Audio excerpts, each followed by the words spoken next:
Hi everyone, this is Andrew over at We the Nerdy, and I'm going to go ahead and start doing a new series called Top 5s. And today we're going to first start off with the top 5 reasons why Final Fantasy XII needs to be remastered. Let's go ahead and start with number 5. It could possibly be hinting at more adventures inside of this universe. Now, this isn't necessarily the first game that's been in this specific area of Final Fantasy.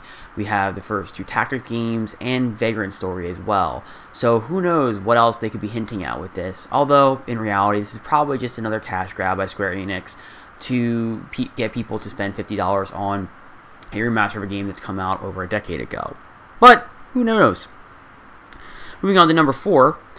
It allows US players to experience the game we didn't necessarily get when the game launched in 2006. Now, what does that mean?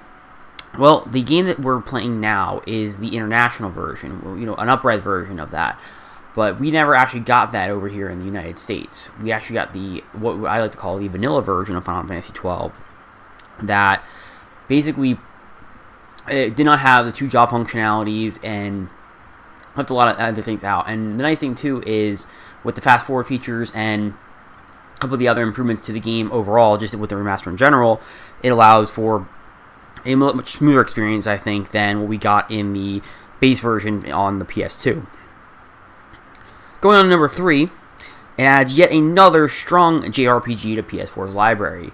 Now, one thing I don't think the PlayStation 4 does not have a lack of is JRPGs, or Japanese RPGs. And this is just another fine example of having one in the library. Also, a relatively lesser-known Final Fantasy, to be honest. So, having another title like this in its library is just a plus for the system overall, and a great way to get fans of the Japanese RPGs or JRPGs to jump into the system again, where something like the Xbox One just has a dearth of. Moving on to number 2. It allows the game to get a better audience than it had on the PS2. Now, in reality, the install base of the PlayStation 2 when this came out was much higher than the PS4 is. But, in all reality, the PS3 was looming, the Xbox 360 had already come out, and a lot of people have already moved on from the PlayStation 2 onto the next-gen HD platforms. And what this does is, because this is right in the middle of the PlayStation 4's lifespan, it gives players that may just want to come back to it or never actually experienced it before due to either not being old enough or not having the system or something along those lines. It just gives them an opportunity to jump back into a system that they may not have been able to experience before, or game I should say. Now moving on to number 1, the gameplay is unique compared to other Final Fantasy titles.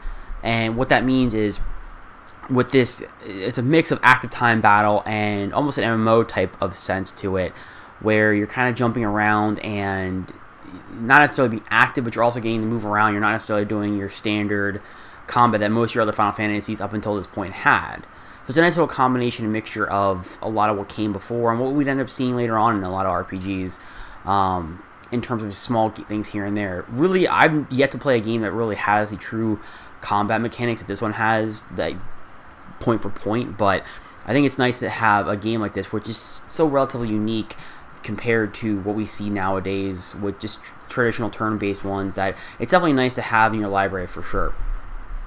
So that's all for this one. Let me know how I did. Let me know if you want me to keep doing these. Please be sure to like and subscribe on all of our platforms, and be sure to keep checking out WeTheNerdy.com for more content. Thanks guys. Peace.